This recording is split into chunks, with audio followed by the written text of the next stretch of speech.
জালিমের পতন যখন আরশে আজিম থেকে নিশ্চিত হয়ে যায়, জালিম তখন ইন্দুরে গর্ত পায় না পালাবার জন্য গায়বান্দার ভাইরা।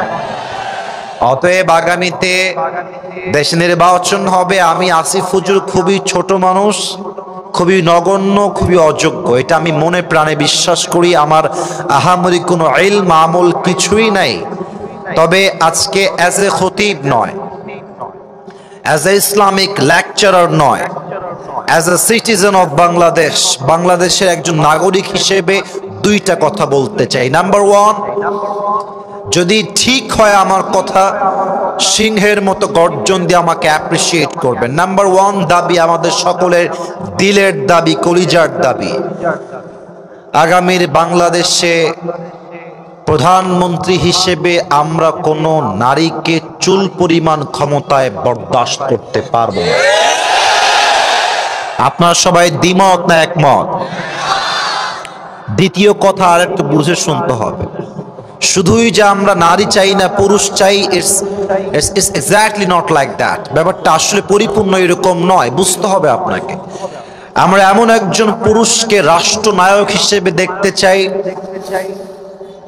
এমন একজন পুরুষকে দেশের ক্ষমতার চেয়ারে দেখতে চাই, এমন একজন প্রধানমন্ত্রী আগামীতে আমরা চাই যিনি একই সময়ে এই দেশের প্রধানমন্ত্রী হবেন, তার কোয়ালিফিকেশন, তার কাবিলিয়ত, তার ইস্তেদাদ, তার যোগ্যতা এতটা হাইলি কোয়ালিফাইড হবে।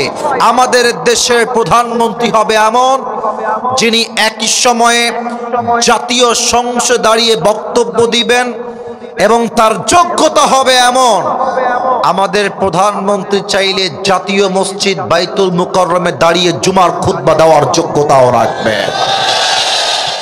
এমন প্রধানমন্ত্রী আমরা আগামীতে বাংলাদেশে চাই কি চাই না?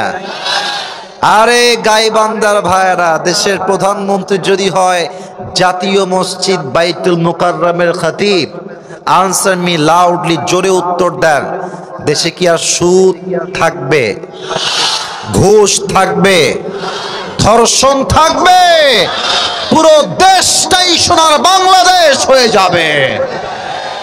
আল্লাহ এমন রাষ্ট্র আমাদের সবাইকে কায়েম করার তৌফিক দান করুক। পড়েন সবাই দিল থেকে আমিন।